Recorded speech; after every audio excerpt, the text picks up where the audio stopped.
Hi, welcome. Today we are going to be changing out the fuel pump. I am going to be using Kenshaw 255 eBay fuel pump. I got this particular one from Matt. He sent it to me. So I'm going to use it. So it's going to save me 20-30 bucks, whatever the fuel pump costs. I will have a link of the fuel pump in the description if you do wish to buy one of these new. This is a used fuel pump. He was running it for about a year. We know the fuel pump works, and it's supposedly a direct bolt-in fuel pump without any modifications. Fuel pump on paper should be good for like 400 horsepower. Let's go get this fuel pump on. All right, so first things first, we're going to take out the seat. If I recall, this back is bolted on, but this should just lift right up. That was way too easy.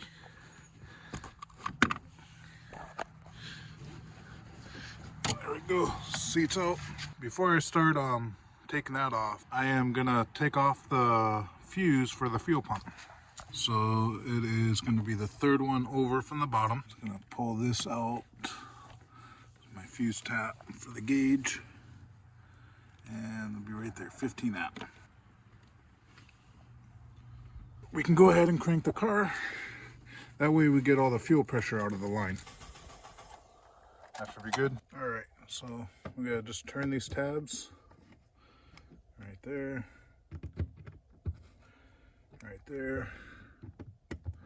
and right there. Plate should come right up. Oh, that looks dirty. There's a connector right here.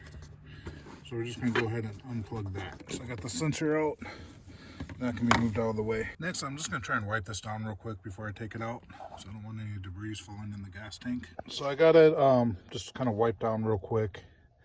And then I just kind of blew all the dust off. It is a 8mm. So should be able to just loosen all this. And then I gotta take this connector off. I struggled a little bit on this, trying to squeeze it and pull it out, but I found that when I squeezed it and pulled this tab that way, then it was able to be able to pull this piece out. So we're gonna go ahead and finish it off. Hopefully not too much fuel leaks. So that's not too bad. Now we can finish taking off this canister. All right, this is out, and it just started raining. And I'm working outside. Yeah. So this should lift right up. Let's try and put that on the side. I should probably get a bag. So yeah, it's raining. This, I did get a bag to put the canister in. All right, so I got a break in the rain. So I'm just gonna go ahead, lift this canister up and throw it in the bag. Okay, so when I pull this up, there's a float rod catching. So I gotta figure out some way to kind of twist and turn this thing. You can kind of see it down there. Oh, there we go. There's the float that was hung up on. You can see my fuel level's almost full. So I got the canister out. To separate it, I had to down, so I kind of just had to squeeze here to get that little piece over.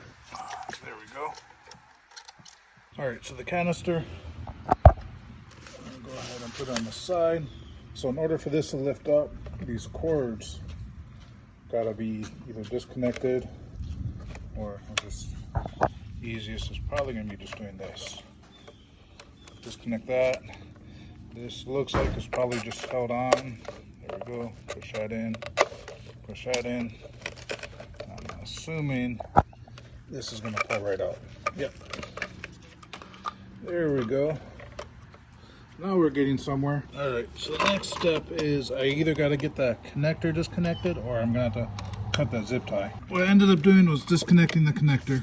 I was able to reach a screwdriver in there, and then it was pretty easy actually. Okay, so to get this thing out, I thought I had to reach in there to get those tabs, but there's a tab here on the bottom. Normally right there, you just push in. And once you push that in, this whole assembly now comes out. So we got the assembly out now. Now we got these tabs here. 2 on this side, 2 on the other side. We should be able to push those in, and then we should have access to our fuel pump. So how I'm getting these tabs off is I'm just pushing the screwdriver underneath here, lifting up, and then just pushing it down. All right, so I got the tab, I got the bottom piece off. There's the fuel pump. So now we just gotta figure out how this slides out or if I gotta do something else. So it's in this way, pushed it out, and it just comes out that way. Okay, so now that everything's apart, we gotta drill some holes in this housing. The only bit I have is 1/4 inch. So I think I'm gonna do 4 1/4 inch holes. It's kind of a careful balance. You don't want too many holes. You want to make sure there is enough to get a little extra fuel in there. Some recommendation from someone else, 1/2 inch up.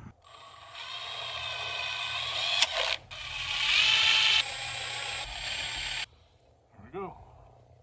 So at this point, all we got to do is reassemble everything.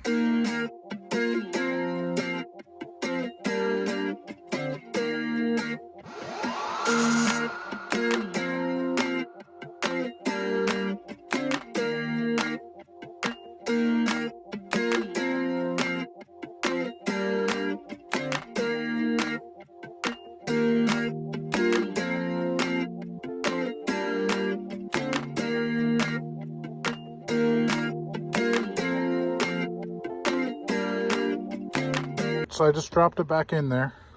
Pretty straightforward. Just make sure you go the same orientation that it came out in. And then that's because of the spring, you got to push it down before you put the bolts in. But we're going to put this on first. I don't know if it makes a difference, but this tab that sticks up is on the driver's side. That's how it was, so that's how it's going back in. Go ahead, push it down, and then start screwing these bolts back in.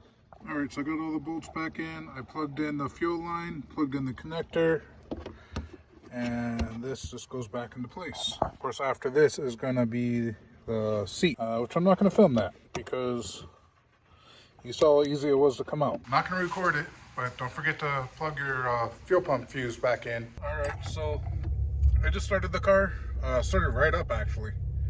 Turned the key, let it prime, then turned it all the way to start. First try. I really wasn't expecting that. Let's go for a quick ride. Still not tuned, so I can't open it up. Thank you for watching. Aloha. Peace out. Catch you on the next one.